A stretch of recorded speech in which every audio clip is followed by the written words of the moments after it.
आणि याची मला काही कोणती कल्पना सुद्धा नाहीये, मला त्याची माहिती नाहीये.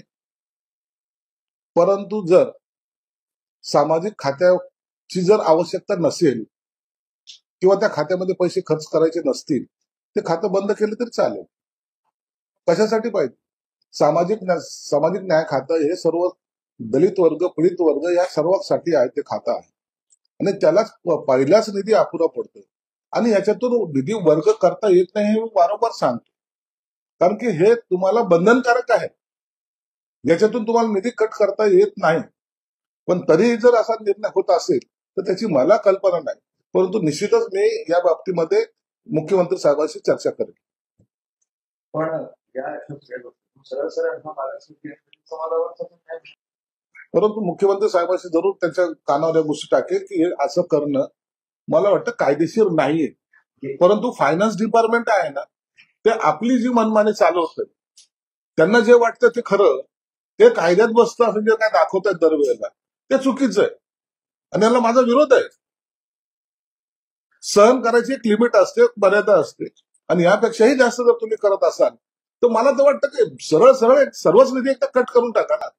कशाला पाहिजे मुलांना शिष्यवृत्ती, कशाला पाहिजे मुलांना हॉस्टेल, कशाला पाहिजे त्या सर्वांना पुन्हा वर आणायचं? खातच नसलं तरी ते चालतं. अजितदादा मनमानी करतायत, कारण या आधी पण तुमची तक्रार होती त्यावेळेस सत्ता असताना. हे बघा, माझं स्पष्टपणे मत आहे की या खात्याचा कायदेशीररित्या तुम्हाला कोणताही निधी वर्ग करता येत नाही, कट करता येत नाही. आणि जर हे कायद्यानुसार जर बंधनं असतील, जरी फायनान्स वाले आपलं डोकं जास्त चालवत असेल तर हे बरोबर नाही, हे स्पष्टपणे सांगतो. आदिवासी खात्यामध्ये निधी का वर्ग करतात? ते खातं कशासाठी निर्माण झालंय? सामाजिक कल्याण खातं कशासाठी निर्माण झालंय? काहीतरी त्याला बेस असेल का नाही? काही नॉर्म्स आहेत का नाही त्याचे? इतर खात्यातून पैसे वर्ग करता येत नाहीत, इतर खाते नाहीत. परंतु हे असं मला ते पटलेलं नाही, हे मी स्पष्टपणे सांगतो. मुख्यमंत्र्यांशी जेव्हा चर्चा होईल त्यावेळेला याच्यातून योग्य तो मार्ग आम्ही काढतो. पण याचा परिणाम खात्यावर आदिवासी असेल किंवा त्यांची योजना होणार आहे? निश्चित होणार आहे. माझं दायित्व गेल्या वर्षाचं 1500 कोटी रुपयाचं आहे. दायित्व आहे, देणे आहे मला. पुन्हा जर याच्यात अशी जर कट पडत असतील तर हे दायित्व वाढतच जाणार आहे. आणि हे डिपार्टमेंटला एक दिवस अशी गळती लागेल की कामच करता येणार नाही. आता एखाद्या जर नवीन योजना आणायची असेल किंवा एखाद्यानं जर मदत करायची जर ठरवलं तरी मी करू शकणार नाही, हे तेवढं सत्य आहे. मग उद्या असलेले आमदार असतील, असलेले सर्व मंत्री असतील किंवा कोणी असेल, त्यांच्या विभागामध्ये काम करणं मला अवघड जाईल, हे मित्र एवढं मात्र निश्चित आहे. आदिवासी ज्यावेळेस सामने गेले होते त्यावेळेस मुख्यमंत्र्यांना पत्र दिलं होतं, त्याची त्यावेळेस बदल घेण्यात आली नव्हती, हे सत्य आहे. आता त्यावेळेला त्यांना मी पत्र देणं हे माझं काम आहे. ते माझे वरिष्ठ आहेत, त्यांनी काय निर्णय आणून दिलेला आहे त्यावर मुख्यमंत्र्यांनी काय निर्णय घेतलाय किंवा काय सूचना दिल्या त्याची कल्पना मला नाही. बरं, शिवसेनेच्या मंत्र्यांच्या खात्याचे पैसे वर्ग करताना दिसते वारंवार, असं मला वाटतंय.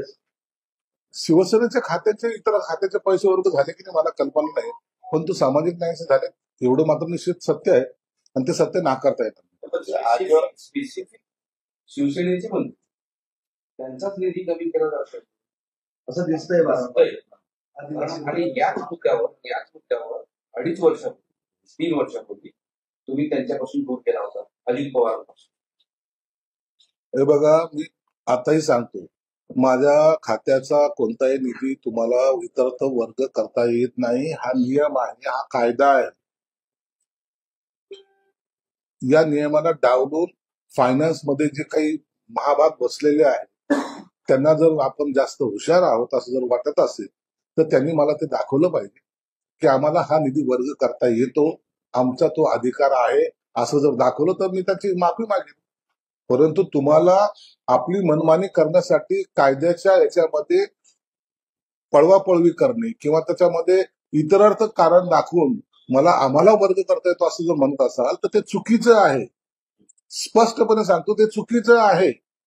तुम्हाला हे करता येत नाही.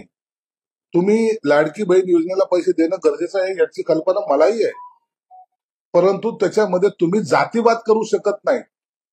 तुम्ही आता म्हणाल की बा याच्यातले पैसे काढले, आम्ही अशा दलित भगिनींना पैसे दिले, असं म्हणता येत नाही. लाडक्या बहीण ही कोणती जात नाही. लाडकी बहीण ही लाडकी बहीण आहे. मग त्यासाठी जो निधी पाहिजे तो सरकारने किंवा मुख्यमंत्री उपमुख्यमंत्री असतील यांनी कुठून काढायचा हा त्यांचा एक वैयक्तिक प्रश्न आहे, ते तो काढला पाहिजे. नाही, महाभाग हे महाभाग कोण? हे फायनान्स मधले बसलेले शकुनी आहे. या शकुनीने केलेलं हा काम आहे. हे करतात हे सर्व मात्र सत्य आहे. पण असं आहे की आदिवासी आणि अल्पसंख्याक समाजाचा आवाज मोठा नाही, सत्तेत मोठा सहभाग नाही, त्यामुळे सहज यांचा निधी वळवला तर काय आवाज होणार नाही, कोणी विरोध करणार नाही, ही एक भावना सरकार. असं नसतं. आदिवासी असो, दलित पीडित लोक असतील, इतर समाजाचे लोक असेल, जे वंचित घटक आहेत त्यांच्यासाठी सरकार कोणतंही असलं तरी त्यांना एक पॅटर्न दिलेला आहे, एक कायदा त्याच्याशी बनलेला आहे.